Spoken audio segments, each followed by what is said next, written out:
Hello， 大家好嘛！咁 WWDC 就喺上個星期完咗啦。咁而今次嘅主題咧就係 Liquid Glass 啦，呢個亦都係成個 event 嘅亮點啦。當然大家都知道佢係參考翻 VisionOS 佢成個效果。咁呢條片我最主要講關於 iOS 26啦。咁而 iOS 26其實而家呢刻大家都已經係可以 download 噶啦。咁但係如果要 download 嘅話，我都會建議大家唔好喺你用得最多嘅嗰一部 iPhone 嗰 download 啦。佢始終都係 beta， 尤其是而家都仲係第一代，所以好多嘢都係好唔穩定啦，同埋係有機會影響你成個 iPhone 嘅使用體驗嘅。我已經 download 咗喺我另一部 iPhone 入邊噶啦 ，iOS 26我都用咗幾日咁樣啦。我自己嘅諗法咧，就即係當然啦，即係所有嘅 animation 啊，所有嘅效果都真係好靚嘅，即係有呢個玻璃嘅液體嘅效果啦。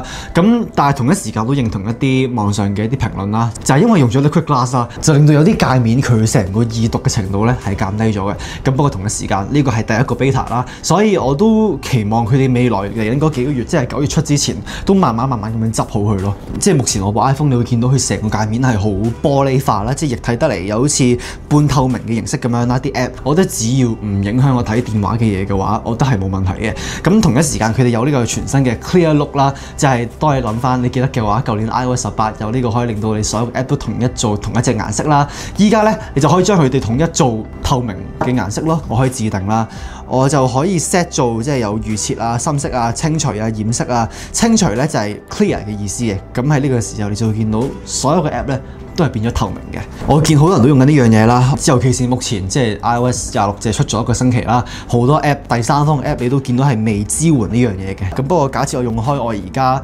呢個舊嘅 wallpaper 嘅話，我唔覺得自己會好清楚咁睇到啲 app 嘅 icon 咯。我覺得 Liquid Glass 係算係一樣有陣時會覺得好睇，有陣時又覺得我唔係好中意佢嘅存在嘅一樣嘢啦。整體係要啲時間適應嘅。咁不過同一時間都係啦，我都期待一啲第三方嘅 app， 可能喺 app 入邊或者佢嘅 app 嘅 icon 都可以適配翻呢樣全新嘅嘢，令到用到出嚟嘅效果係好嘅咯。咁 iOS 26佢都有啲 lock screen 嘅 update 啦，你可以隨時轉 wallpaper 啦，而個時間亦都會根據翻張相入邊嘅嘢而自動調節翻個大細啦、個位置啦。另外你嘅 wallpaper 都會有一種3D 嘅效果啦，呢樣嘢都會帶到你嘅 iPhone 嘅相簿入邊嘅。咁所以就唔需要特登去影一張 spatial photo 啦，你部 iPhone 就已經會自己靠翻佢 AI 去分好前景同埋你嘅 background， 而去有呢個3D 有空間感嘅效果咯。另外喺 lock screen 入邊，你 Apple Music 嘅專輯封面，你播音樂嗰陣時，亦都會有一種動態嘅效果啦。我唔肯定其他平台，即係譬如 Spotify 嗰啲會唔會喺未來都支援啦？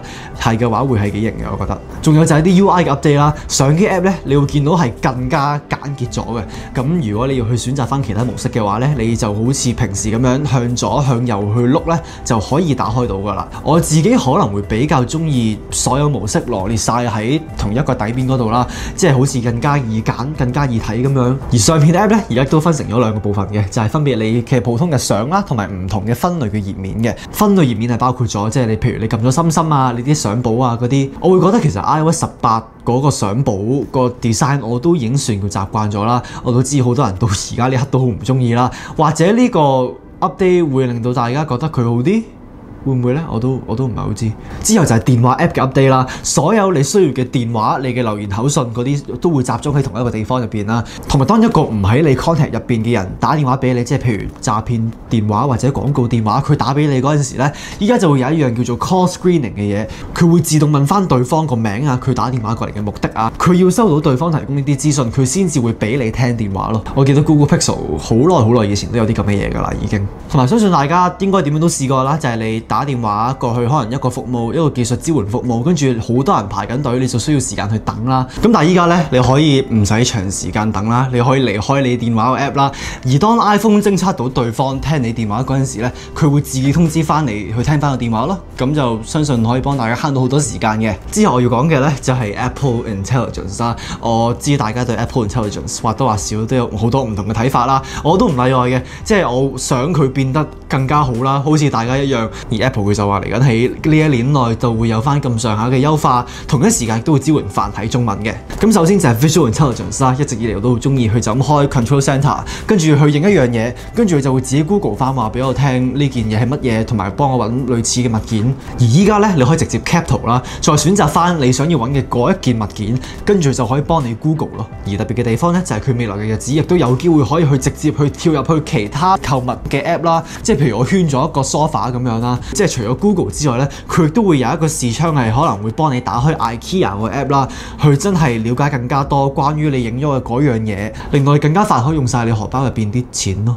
而當然啦，即係你 cap 一張可能網上嘅海報咧，咁 Visual Intelligence 咧，佢仍然可以睇翻張海報嘅內容，再自己幫你加入去入嚟入邊嘅。同埋 Apple Intelligence 佢都會去開始去利用翻其他第三方嘅 app 啦，譬如 Apple 佢哋喺 WWDC 入邊舉個例子就係用 Kahoot 啦，佢可以俾大家去就咁用翻你部 iPhone 嘅相機去 scan 翻自己份筆記啦，跟住再用 AI 佢自動生成一個 quiz 咯。我覺得呢樣嘢對學生啊，對可能老師或者你上堂都好有用咯。你甚至可以混合兩個 emoji 去整一個 Emoji。咁以上就係一啲 Apple 佢哋喺 WWDC 對 iOS 26做一啲比較大嘅推廣或者比較多示範嘅一啲嘅功能啦，我覺得係幾好用嘅。咁我覺得最大亮點會係 Liquid Glass 啦，即係佢至少幫大家提供咗新鮮感。我唔肯定大家對呢個新鮮感覺得點啦。目前嚟講，咁不過與此同時咧，仲有一啲我覺得佢哋冇話好重點去講，但係同一時間我覺得可能會對大家生活上點都有啲幫助嘅。譬如咧，你而家可以將你嘅 AirPod 變成你部 iPhone 嘅相機嘅 remote 嘅，只要你長撳支援 H2 晶片嘅 AirPod 啦，即係譬如 AirPods Pro，你就可以開始去錄影㗎啦。同埋假設帶住 AirPod 聽音樂，跟住你聽下瞓着咗咧，你部 AirPod 會自己偵測到啦，跟住就會自己幫你停咗佢咯。呢個都令我期待啦。即係譬如嚟緊 AirPod 會唔會透過而家呢樣嘅科技，去可能提供一啲真係只限 AirPod 先做到嘅健康偵測咧？即係譬如我一直都好想我 AirPod 可以幫我量體温啦。我唔知下一代嚟緊第三代會唔會有啦。咁不過我覺得係一個幾好嘅 idea 嚟嘅咯，至少我覺得。而我知香港比較少用啦，咁不過信息咧都有啲 update 嘅。你依家可以 set wallpaper 啦，同埋喺對話入邊加入投票嘅。冇錯，我知 WhatsApp 呢兩樣嘢已經有咗10世。Apple Music 依家可以直接翻譯歌詞，同埋假設咧你聽緊一首你唔熟悉嘅語言嘅歌啦，即係譬如韓文歌、日文歌，依家你可以直接 set 讀音喺呢啲歌詞嘅下面，俾你去知點樣讀咯，點樣發音咯。呢個相信大家都好需要。另外亦都有呢個全新 Auto Mix 嘅功能，佢會好似 DJ 咁，將一首歌嘅尾段同埋另一首歌嘅頭半段進行無縫嘅連接啦，咁就令到你一首歌轉去另一首歌個聽感會更加順暢咯。另外 CarPlay 而家亦都有 Ultra 嘅版本啦，呢個係幾年前 WWDC 亦都係佢哋略略咁大個咁樣啦。咁暫時就係適用於美國同埋加拿大嘅啫。咁不過我都希望香港第時可能會有車支援呢樣嘢啦。基本上就係令到你成架車嘅儀表板都用緊 Apple 佢自帶嘅 UI 啦。暫時就係支援 Aston Martin 嘅汽車嘅啫。而假設覺得我真係會親身買一架去試一試嘅話咧，你真係諗多咗。